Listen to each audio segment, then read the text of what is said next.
नमस्कार. नमस्कार. नमस्कार. तर ऍक्च्युली जी आपण पहिली आता रिसेंटली एक व्हिडिओ पोस्ट केलेली आहे, जीवन गौरव पुरस्कार तुला मिळालेला आहे.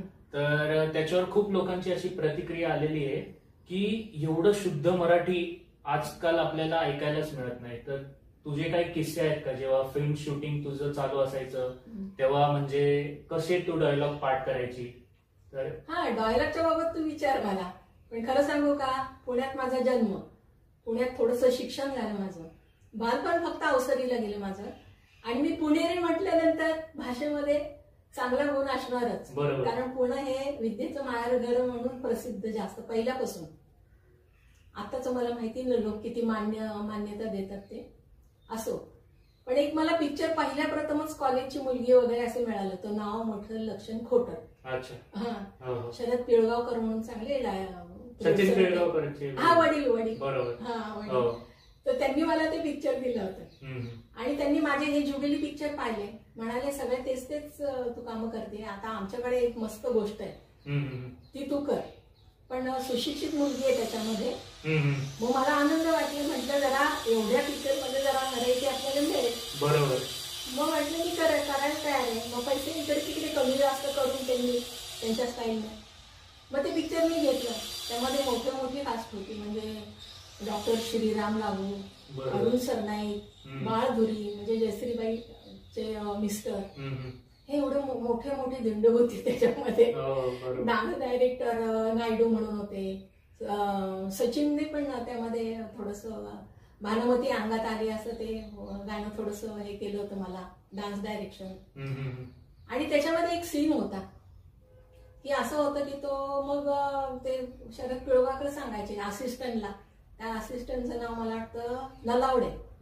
खूप वर्ष झाले मला, पण आठवलं मला ते. आणि ते मला म्हणाले, चला उषाबाई, चला डायलॉग पाठ करायचे आपल्याला. तर एक सीन होता की ते आजारी पडतात वगैरे किंवा टेन्शन येतं, तर काय झालं ना, तर ते म्हणाले तुम्ही असं बोलायचंय की ते वडील आले ना, ते त्यांना म्हणायचं काय झालं अण्णांना. मी म्हटलं काय झालं अण्णांना, कुठे गेले होते ते, काय करत होते. उषाबाई, अण्णांना नाही, अण्णा. अच्छा. अरे बापरे. मला ते न आणि न ह्याच्यामधला फरक काही पटकन लक्षात येत नव्हता, कारण सगळे तमाशा बरेचसे केल्यामुळे मला ते एक भाषेला थोडंसं वळण लागलं होतं डावाचं. आणि त्यामध्ये तो मी असं बोलता काय झालं अण्णांना, काय झालं ते मला वधून घ्यायचं ते असिस्टंट. आणि बघता थोड्या वेळाने ते पिळगावकर म्हणाले, बोल तू काय झालं अण्णांना, तू बोल रे काय झालं अण्णांना. अरे बापरे, पिळगावकर ते हसत बसले. डायरेक्टर पण आमचे कापडी सर होते ना, छान माणूस होते ते पण हसत बसले. अरे काय नलावडे, ती बाई सुधारली बोलायला आणि तू बिघडला. असा तो किस्सा झाला होता. आणि तो पण बिचारा असिस्टंट खूप छान होते. मला आतापर्यंत जेवढे लोक भेटले ना, तेवढे खूप, अरुण कर्नाटकी वगैरे खूप छान लोक, ही खूप छान लोक, म्हणजे दत्ता गोरले वगैरे. हे मला आपलेस करून मी सांगितलं ना, मला असा शॉट पाहिजे, मला असा शॉट पाहिजे, ते सगळं सांगितलं ना, मला तसा शॉट द्यायचे ते. आणि बाबा म्हणायचे भालजी पेंढारकर, तुला जे हवंय ना ते कर. बरोबर. दुसरे काय सांगतात ना, तुझ्या अपयशामध्ये ते भागीदार होणार आहेत का, नाही. मग तुझ्या मनातून आतमध्ये काय तुला प्रेझेंट काय करायचंय हे तू सांग आणि तसं आहे का.